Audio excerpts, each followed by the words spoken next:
Hi, this is Professor Makimura for History 101. I'm going to be teaching the history of the world, but obviously we can't do the whole thing. But let me just do the introductions first. This will be a very short video, and then we'll follow up with some videos, and we'll go from there. Okay, so let me now share screen.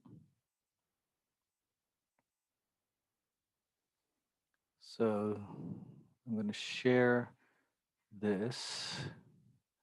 Uh, History 201, Tradition and Modernity. This is our class. And here we go. We're going to cover 5,000 years of human history from the beginning to the end of the entire world. Now, as I said before, this is pretty much impossible. It's doable, but it's really, really hard. So I'm going to break this up. But before we do, let me start with this. What is history? So uh, usually people don't consider the Bible history. This is because history is a story of the past that does not have supernatural elements in it.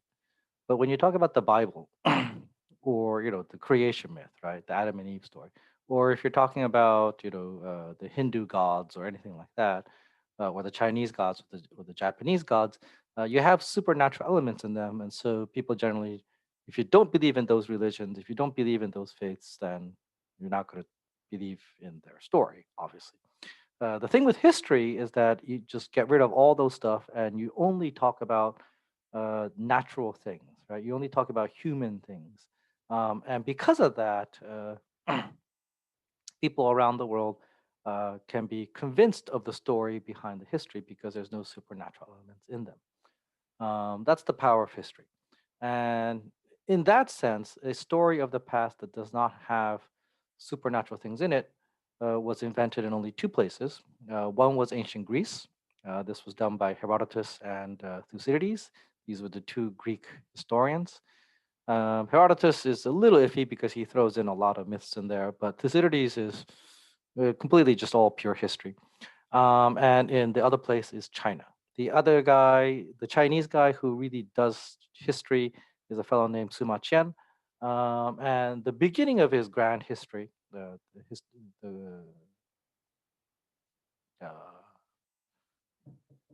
the grand record of the historian, it does have myths and stuff, but very quickly it just drops all that and it just becomes only about human beings.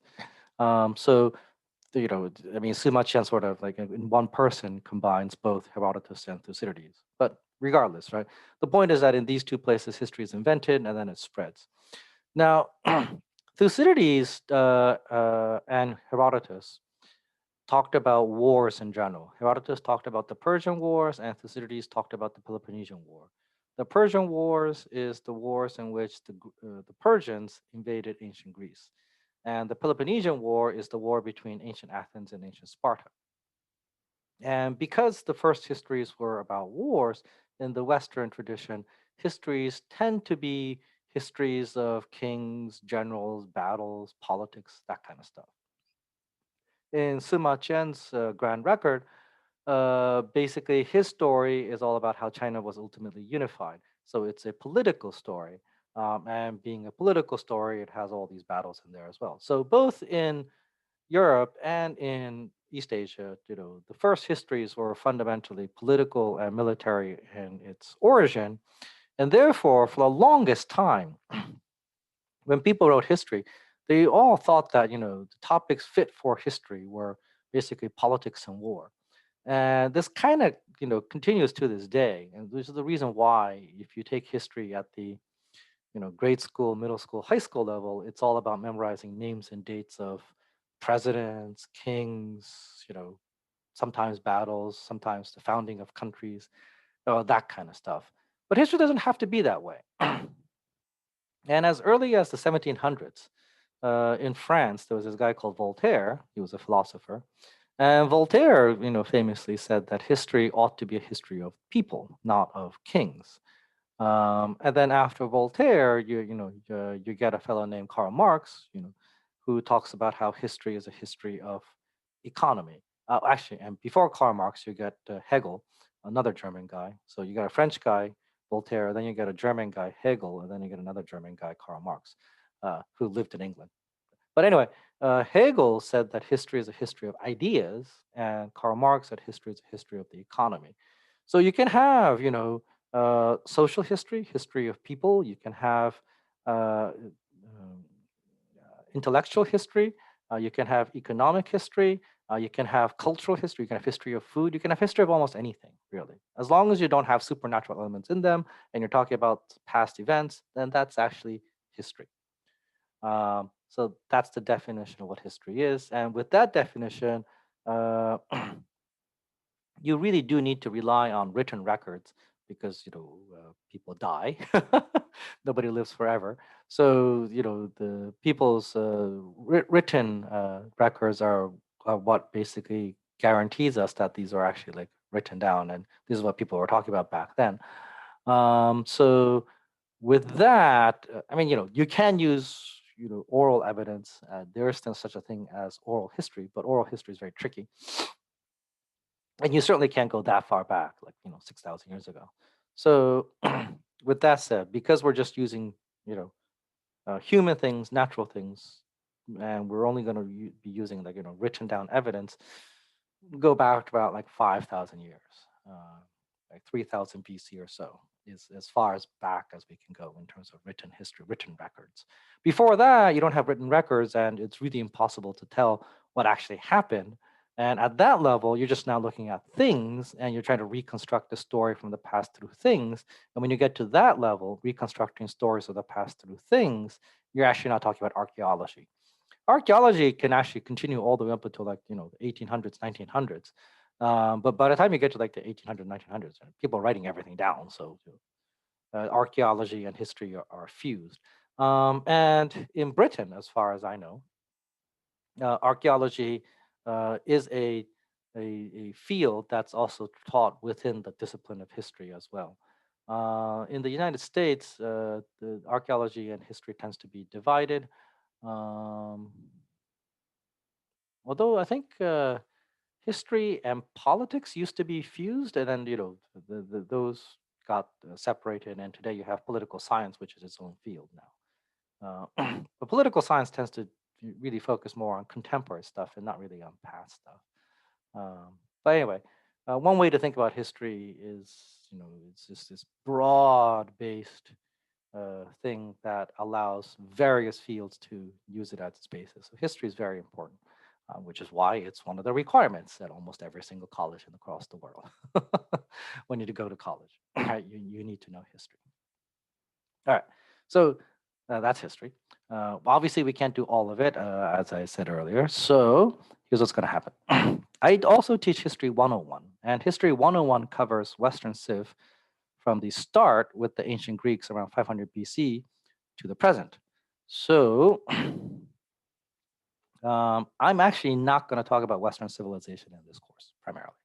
That leaves the rest of the world, but the rest of the world is still freaking large, right? The rest of the world includes things like the Middle East, South Asia, East Asia, Southeast Asia, Africa, and probably I should also add Latin America. But I actually talk about Latin America in my History 101, so I'm not going to add that in for this one. So I'm going to talk about the rest of the world that I don't address in History 101 in my History 201 course. Um, and even that is still too large, so we're really going to focus on the modern period, right? So, what do we mean by the word modern? The word modern, the general definition is that it's contemporary, it's now, right? It's the present. But when you say it's modern, a lot of people sort of have the gut sensation that modern means similar to us or similar to the West. Um, but I don't want to use that word modern in that sense because we actually have a word in that sense, which is similar to us or similar to the West, and that word is Westernization. So modern has to mean something different, as far as I'm concerned. And in my definition, what I'm going to say is that modern is when you actually get a global human interaction for the first time. So, for example, before 1492, the Americas were not discovered. And because the Americas, well, I mean, actually, that's not true. Americas were discovered, but then forgotten, right? I mean, because you have people like Leif Erikson, the Viking who went all the way to America and back, called it Vinland. So, but the point here is that until after Columbus's journey to the not to the Americas, you don't have long-term continuous interaction between the old world and the new world. But after Columbus's journey, you do have continuous interaction, and it spans the entire globe very quickly thereafter. Right? Quickly thereafter, after 1500, Australia is still missing. Australia and New Zealand is still missing, but eventually they're putting together. Australia and New Zealand, unfortunately, doesn't have writing, so we can't really like talk about like the old past of Australia before its discovery by people who can read and write. So but in Latin America, right, in Mexico and in Peru, you had the Incas, the Aztecs, and the Mayans, and all these people. So actually, the Incas are in Peru, the Mayans and the Aztecs are in Mexico and Central America. But these people had writing. Actually, the Incas didn't have writing, but the Aztecs and the Mayans did have writing. So they actually have their own history that goes way back. And we can actually talk about that in History 101, but not in 201 too much. The point is, they have their own history, but they don't interact with what happened in Europe, what's happening in Asia, what's happening in Africa. But after 1492, all these places interact with each other, and that is what makes it modern, right? When you actually start seeing the entire human species start to communicate with each other, I think that's when you can call it the start of a global history. Is I think the moment that you can start calling it modern. Now, modern in that sense, then it lasts about 500 years because it's 1492 to the present, um, and it's usually too long. So most historians tend to break up the modern period into two periods, which is the early modern period from 1500 to the 1800s, and then the modern period from the 1800s to the present. So the 1800s, some people would say, it will start when China is brought within, the Western international framework, which would be 1842. Others would say, you should wait until Japan gets in there, which would be 1854. Right? Japan becomes part of the international framework starting in 1854. But up until that point in time is the early modern period where the world is connected. It is connected through trade. It is connected through various seafaring journeys. People can go from one place to another, but it's not connected politically or economically into one system. Whereas from 1800 onwards, it is, right? You might say, well, what about the Cold War? Was the world divided? Well, yeah, the world was divided, but it's still connected in the sense that every single country that exists on the planet, on the face of this planet, exists within the framework of the nation state or within the framework of the state. The idea of the state emerges with the Treaty of Westphalia in 1648, the sovereign state. And before the 1800s, the idea of the sovereign state that are independent, that are equal to each other legally, did not exist all over the world.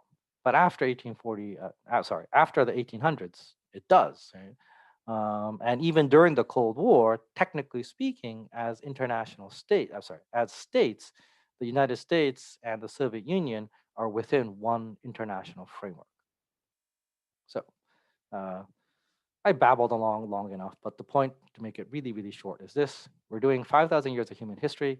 It's way too long. It's way too much. So we're just going to talk about primarily the modern period of the Middle East, South Asia, East Asia, Southeast Asia, and Africa. That's it. All right. So specifically of these places, where are we talking about? So for the Middle East, we're looking at modern day Iraq, modern day Iran, modern day Egypt. These are the places that we'll look at. Oh, we'll probably also look at Turkey. So let me add in Turkey. For South Asia, we're primarily going to look at India.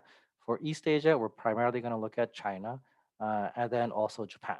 Right? We're going to look at both China and Japan. For Southeast Asia, we're going to look at Vietnam, Thailand, Indonesia, and these places.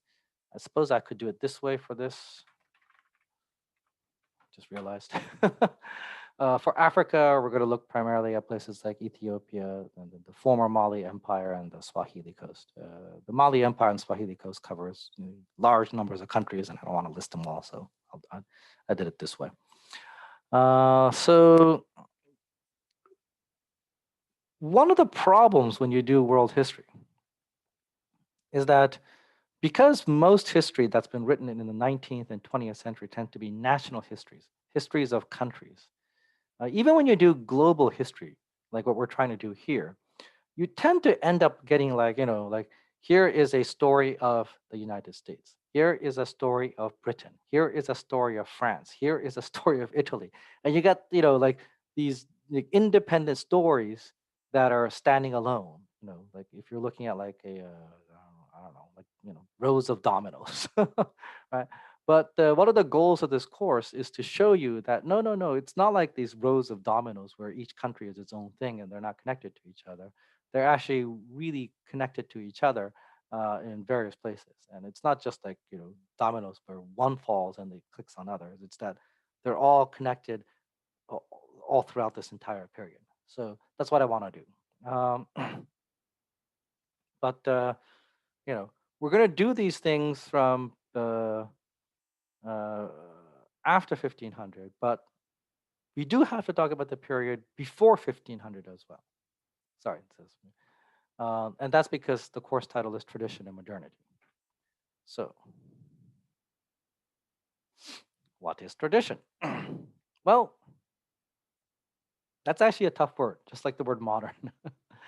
And when people say traditional, what do they mean? Well, I find out when I talk to people, I find out that when they talk about traditional food or traditional clothes, right, in particular these two things really, they talk about all these things, but usually what they're really talking about is stuff that comes out of the early modern period, right? Traditional Italian food, so pizza, pasta, right, spaghetti. But the marinara sauce that you get in pizza and pasta, you can't get that until Columbus sails the ocean blue because tomatoes are an old world crop. So you couldn't get, pizza and pasta before 1500 as we understand it today. Same with Chinese food or Japanese food, right? Like one of my favorite Chinese food is General Tso's chicken. And it turns out that this General Tso is a real guy. It's Zhou Zongtang and or Tso Tsungtang, right? But he's the same person, right? Just two different spellings. And he lived from 1812 to 1885. And when you think about Japanese food, the traditional Japanese food that everybody loves is sushi. But sushi, as we understand the sushi today, emerges in Japan in the 1820s and the 1830s. So, when we talk about tradition, it's not that old. It's actually pretty new. But older traditions do exist, right? So, the chief among them is obviously religion. I think religion is one of those traditions that just lasts for a long time. So Buddhism, which emerges by around 500 BC, you get Christianity, which obviously emerges around the first century AD. Then you get Islam, which emerges around the sixth century AD. So so these are all separated by like 500 years, 500 years each. But these religions go way, way back. And they have their own religious traditions, and they have impacted each society and each culture that has adopted these. So, traditions there. Um, and that's why we do have to cover a little bit about what happened before 1500, right? Uh, it would be nice, if all the traditions were relatively new. And if that were the case, then I really could just say, we're just going to focus on the modern period. We're not going to bother what happened before 1500. But I can't, right? So because I can't, we will have to cover the rest of the world before 1500. Uh, and that will be like the very first lectures that I'm going to post online, which you can watch. And then, in class, you can ask any questions to me about them. I will say this, I am covering the history of the world for, so like Mesopotamia, it goes back to 5,000 years ago. So we're talking literally, uh, what, 4,500 years of human history in one video lecture. which is insane. Obviously, I'm going to miss a lot. I'm going to skip a lot. But if you have any questions, you'll have ample time to ask me any questions about anything. Same with India, right? Indian history goes back way, way back. Indian history actually breaks off once because the Indus Valley civilization collapses. But even after you get the emergence of Vedic culture around 1500 BC, um, that's still like what, from 1500 BC to 1500, that's still 3,000 years of human history that I have to squish into one lecture. And same goes with China, right? The Chinese history is unbroken. It goes all the way back to, well, at the very least, to Shang times, late Shang times. And we're talking like, 2000 BC or so. So that's 3,500 years of Chinese history that's unbroken, that I have to cover in one lecture, which is like really, really hard. Whereas Japan's a lot easier. Japanese history, as history, really starts around like 500 AD. So we only talk about like 1,000 years of Japanese history in one lecture, which is comparable to the others, far more doable. Um, so there you go. So that is what is going to happen next. Other older traditions include things like the arts. Many of the arts basically can trace their origins really, really far back. Architecture, sculpture, painting, calligraphy, all these things.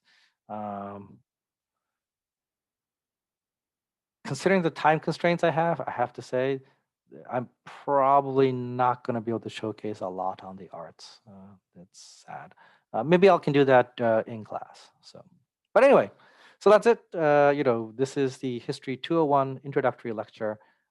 It's the short introduction to the course. It's really short. It's supposed to be really short. So I'm going to end it here, and I'll see you guys in the next video.